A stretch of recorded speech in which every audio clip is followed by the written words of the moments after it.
तिमीलाई प्रेम गरेर के दिन सकुला र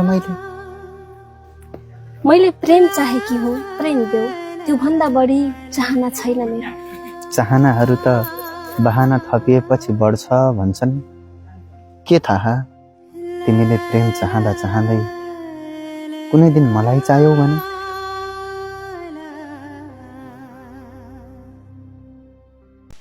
तिम्रो मायाले मलाई न मर्न दिन्छ न बाँच्न दिन्छ प्यारा। हो, आगोले पोल्छ भन्ने थाहा थियो त। जानी जानी आगोमा हात हाल्ने तिमी नै थियौ होइन र? प्रेमको आगो त हामी दुवैले लगाएका थियौँ, फेरि मलाई मात्र किन पोल्यो त? किनकि चिनी धेरै खायो भने तितो हुन्छ।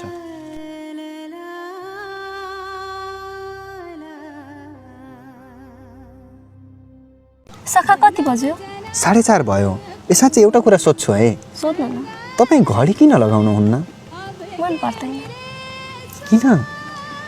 जब समय नै आफ्नो हातमा छैन भने समयलाई हातमा बाँधेर के काम?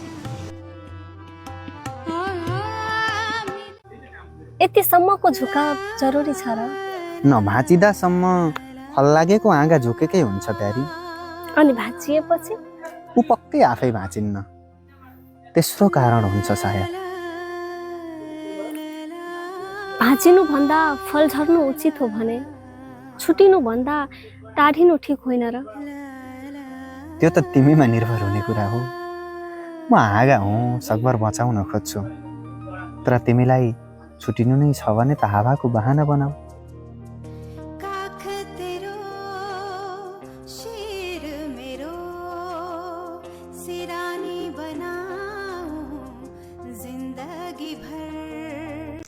कहिलेसम्म सहन सक्छौ?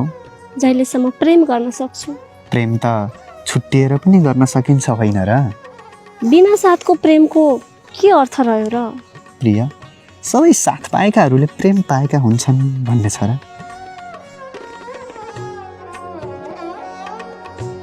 त्यसपछि उसलाई मेरो याद आएन होला? त्यसपछि त तिम्रो ठाउँमा अरू कोही आयो होला नि।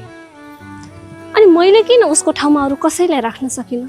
किनकि तिमीले प्रेम गर्यौ, उसले समय बितायो।